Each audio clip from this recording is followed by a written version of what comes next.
Hi hello ನಮಸ್ತೆ. ಮಮತಾ ಕಿರಿಕಿರಿ ಚಾನಲ್ಗೆ ಎಲ್ಲರಿಗೂ ಸ್ವಾಗತ. ಇವತ್ತು ಮಧ್ಯಾಹ್ನ ಅಡಿಗೆಗೆ ಏನು ಪದಾರ್ಥ ಮಾಡ್ತಾ ಇದ್ದೇನೆ ಅಂತ ನೋಡ್ಕೊಳ್ಳೋಣ ಬನ್ನಿ.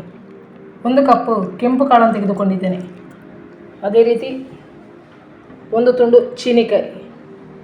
ಈ ಕೆಂಪು ಕಾಳು ಹಾಗೂ ಚೀನಿಕಾಯಿ ಸೇರಿಸಿಕೊಂಡು ಒಂದು ಗಸಿ ಮಾಡಿಕೊಳ್ಳೋಣ. ಯಾವ ರೀತಿ ಮಾಡೋದು ನೋಡಿ. ಮೊದಲಿಗೆ ಚೀನಿಕಾಯಿ ಸಿಪ್ಪೆಯನ್ನು ಸ್ವಲ್ಪವೇ ತೆಗಿಬೇಕು.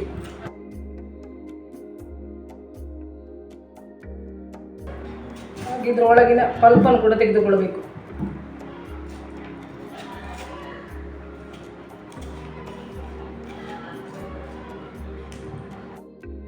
ಚೆನ್ನಾಗಿ ಕ್ಲೀನ್ ಮಾಡಿಕೊಂಡು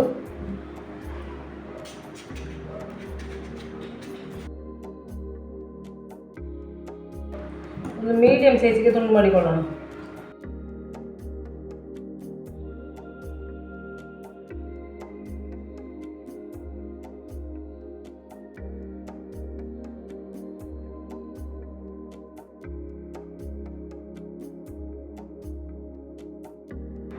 ಹಾಗೂ ಬೇಯಲಿಕ್ಕೆ ಬೇಕಾದಷ್ಟು ನೀರು.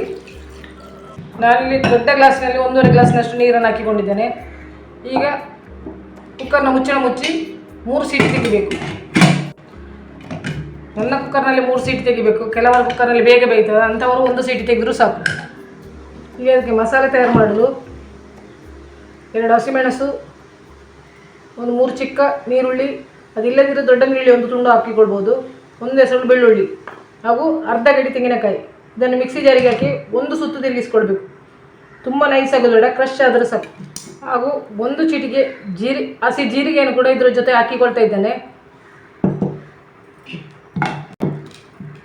ಚೀನಿಕಾಯಿ ಬೆಂದು ರೆಡಿ ಆಗುವಾಗ 1 ತುಂಡು ಬಾಳೆಕಾಯಿದ ದಿಂಡುಂಟು. ಈಗ ನಾವು ಬೊಂಬೆ ಸಹ ಹೇಳ್ತೇವೆ, ನೀವೇನು ಹೇಳ್ತೀರಿ ಅಂತ ಕಮೆಂಟ್ಸಲ್ಲಿ ತಿಳಿಸಿ. ಇದರದ್ದು ಹಸಿ ಪಚ್ಚಡಿ ಮಾಡಿಕೊಂಡು, ಹಸಿಯಾಗಿ ಬೇಯಿಸ್ಕೊಳ್ಳೋದಿಲ್ಲ, ಹಸಿಯಾಗಿ ಸಿಂಪಲಾಗಿ. ಇದು ಹೊರಗಿನ ಕವರನ್ನು ತೆಗಿಬೇಕು. ಹೊರಗಿನ ಕವರನ್ನು ತೆಗೆದು ರೌಂಡ್ ಆಗಿ ಕಟ್ ಮಾಡಿಕೊಳ್ಳೋಣ. ಈಗ ಹೇಳಿದ್ರೆ ಇದರಲ್ಲಿ ನಾರು ಚೆನ್ನಾಗಿ ಬರ್ತದೆ. ಈ ರೀತಿ ಆದರೆ ತಿಂದರೆ ಆರೋಗ್ಯಕ್ಕೆ ತುಂಬ ಒಳ್ಳೆಯದು. ಹೊಟ್ಟೆಯಲ್ಲಿ ಏನಾದರೂ ಕಲ್ಮಶ ಕುದರ್ಗಳೆಲ್ಲ ಇದ್ದರೆ ಹೋಗ್ಬೋದು ಅಂತ ಹೇಳ್ತಾರೆ. ಮೊದಲನವರು ಜಾಸ್ತಿ ತಿಂತಾಯಿದ್ರು, ಈಗಿನ ಮಕ್ಕಳು ಇದನ್ನು ತಿನ್ನಲಿಕ್ಕೆ ಕೇಳೋದಿಲ್ಲ. ಈ ರೀತಿ ಒಮ್ಮೆ ಟ್ರೈ ಮಾಡಿ.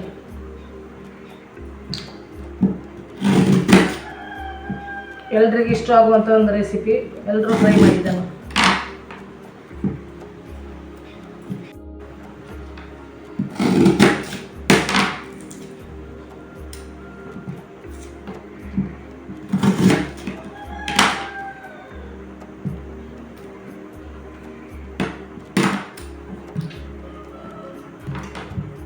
ಎಲ್ಲವನ್ನು ಈ ರೀತಿಯಾಗಿ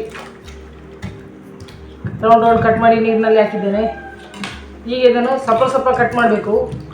ನಾವು ಕೈಯಲ್ಲಿ ಕಟ್ ಮಾಡಿದರೆ ಸ್ವಲ್ಪ ಹೊತ್ತು ಆಗ್ತದೆ. ಅದರಿಂದ ನಾನೊಂದು ಚಾಪರಲ್ಲಿ, ಎಲೆಕ್ಟ್ರಿಕ್ ಚಾಪರಲ್ಲಿ ಹಾಕಿ ಇದನ್ನು ನೈಸಾಗಿ ಕಟ್ ಮಾಡಿ ತರ್ತೇನೆ.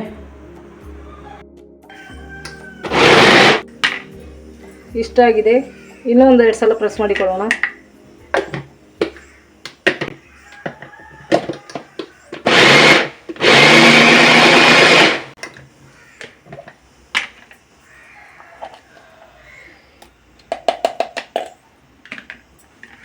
ಈಗ ನಮ್ಮ ಬಾಳೆ ದಿಂಡು ಚೆನ್ನಾಗಿ ಹುಡಿಯಾಗಿದೆ.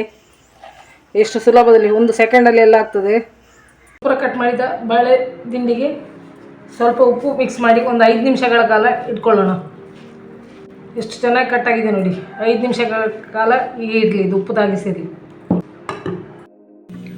ಕಾಳು ಮತ್ತು ಚೀನಿಕಾಯಿ ಗಸಿ ರೆಡಿ ಮಾಡಲು ಮೊದಲಿಗೆ ಒಂದು ಒಲೆ ಮೇಲೆ ಅದಕ್ಕೊಂದು ಒಗ್ಗರಣೆ ಹಾಕಲು ಒಲೆಯ ಮೇಲೆ ಒಂದು ಉರುಳಿಯನ್ನು ಇಟ್ಟುಕೊಂಡಿದ್ದೇನೆ.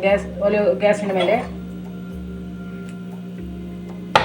ಪಾತ್ರೆ ಬಿಸಿಯಾದಾಗ ಅದಕ್ಕೆ ತೆಂಗಿನ ಎಣ್ಣೆ ಹಾಕ್ತಾ ಇದ್ದೇನೆ. ಒಂದು 2 ಸ್ಪೂನಷ್ಟು ತೆಂಗಿನ ಎಣ್ಣೆ. ಎಣ್ಣೆ ಬಿಸಿಯಾದಾಗ ಸ್ವಲ್ಪ ಸಾಸಿವೆ ಹಾಕಿಕೊಳ್ಳೋಣ.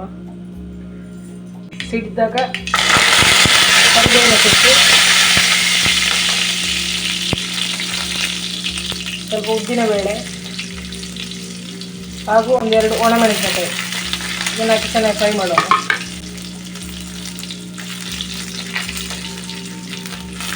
ಉದ್ದಿನಬೇಳೆ ಫ್ರೈ ಆಗ್ತಾ ಬಂದಾಗ ಒಂದು ದೊಡ್ಡ ಹಿಡಿಯಷ್ಟು ತೆಂಗಿನಕಾಯಿಯನ್ನು ಹಾಕ್ತಾ ಇದ್ದೇನೆ. ತೆಂಗಿನಕಾಯಿ ತುರಿ ಒಂದು ಕೆಂಪಗೆ ಫ್ರೈ ಮಾಡಬೇಕು. ಸಣ್ಣ ಉರಿಯಲ್ಲಿಟ್ಟು ಬಣ್ಣ ಚೇಂಜ್ ಆಗ್ತಾ ಬರ್ತಾ ಉಂಟು. ಸರಿ ಕೆಂಪಾಗಬೇಕು, ಕರಚಬಾರ್ದು, ಸಣ್ಣ ಉರಿಯಲ್ಲೇ ಮಾಡಬೇಕು.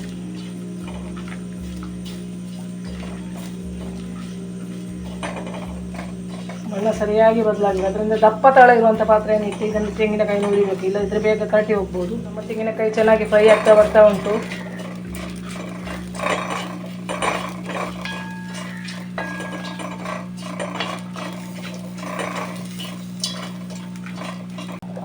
ಈಗ ನಮ್ಮ ಬೇಯಿಸಿಟ್ಟಂತಹ ಕಾಳು, ಮಸಾಲೆ ಸೇರಿಸಿದಂಥ ಕಾಳನ್ನು ಇದಕ್ಕೆ ಸೇರಿಸಿಕೊಳ್ಳೋಣ.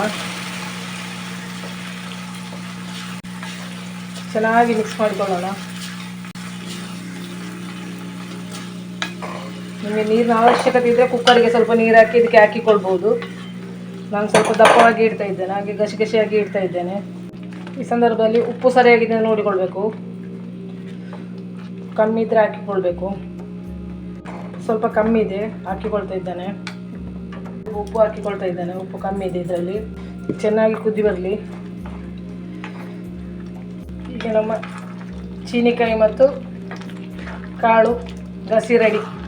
ತುಂಬ ಸ್ಮೆಲ್ ಬರ್ತಾಯಿದೆ, ಒಳ್ಳೆ ಟೇಸ್ಟಿಯಾಗಿದೆ. ಎಲ್ಲರೂ ಟ್ರೈ ಮಾಡಿ. ಈಗ ನಮ್ಮ ಬಾಳೆದಿಂಡು ಪಚ್ಚಡಿಗೆ ಒಂದು ಸಣ್ಣ ಸ್ವಲ್ಪ ಮಸಾಲೆ ರೆಡಿ ಮಾಡಿಕೊಳ್ಳೋಣ. ಒಂದೆರಡು ಹಸಿಮೆಣಸಿನಕಾಯಿ, ನಿಮಗೆ ಖಾರಕ್ಕೆ ಎಷ್ಟು ಬೇಕೋ ಅಷ್ಟು. ಜಾಸ್ತಿ ತಿನ್ನೋರು ಖಾರ ತಿನ್ನೋದ್ರೆ ಖಾರ ಹಾಕ್ಬೋದು, ಅದ ಖಾರ ಇದ್ರೆ ಒಳ್ಳೆಯದು.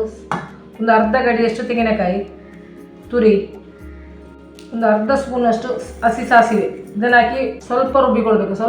ಸ್ವಲ್ಪ ಬೇಕಿದ್ರೆ ನೀರು ಹಾಕ್ಬೋದು. ಒಂದೆರಡು ಸ್ಪೂನಷ್ಟು ನೀರು ಹಾಕಿ ನೈಸಾಗಿ ರುಬ್ಬಿಕೊಂಡು ಬರ್ತೇನೆ. ಈಗ ಇದಕ್ಕೆ ರುಬ್ಬಿದಂಥ ಮಸಾಲೆ, ಅದರ ಚಟ್ನಿ ಅಷ್ಟು ಅದಕ್ಕೆ ರುಬ್ಬಿದರೆ ಸಾಕು.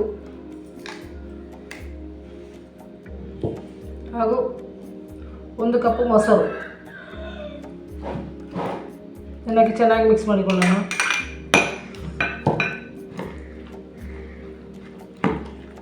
ಉಪ್ಪು ಬೇಕಿದ್ರೆ ನೋಡಿ ಹಾಕಿಕೊಳ್ಬೇಕು.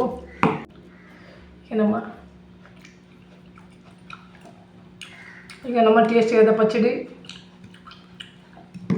ಸವಿಯಲಿಸಿದ್ದ ಉಪ್ಪು ಸರಿಯಾಗಿದೆ, ತುಂಬ ಟೇಸ್ಟಿಯಾಗಿದೆ. ಎಲ್ಲರೂ ಟ್ರೈ ಮಾಡಿ. ಇದಕ್ಕೆ ಒಗ್ಗರಣೆ ಬೇಕಿದ್ರೆ ಹಾಕ್ಬೋದು, ಆದರೆ ನಾನಿಲ್ಲಿ ಹಾಕ್ತಾಯಿಲ್ಲ.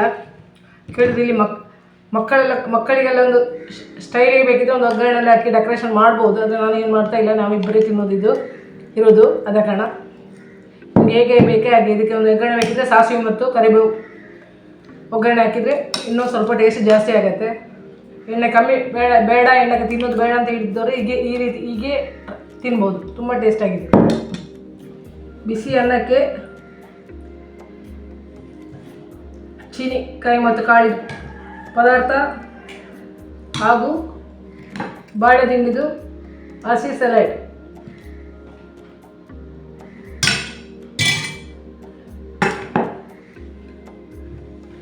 ಇಷ್ಟಿದ್ರೆ ಇವತ್ತಿನ ಊಟ ತುಂಬ ಚೆನ್ನಾಗಿ ಆಗ್ತದೆ. ನೀವೆಲ್ಲರೂ ಟ್ರೈ ಮಾಡಿ. ಯಾವ ರೀತಿ ಇದನ್ನು ಕಮೆಂಟ್ಸಲ್ಲಿ ತಿಳಿಸಿ. ಹಾಗೆ ಯಾರು ಸಬ್ಸ್ಕ್ರೈಬ್ ಮಾಡದಿದ್ದವರು ನನ್ನ ಚಾನಲ್ನ ಸಬ್ಸ್ಕ್ರೈಬ್ ಮಾಡಿ. Thank you.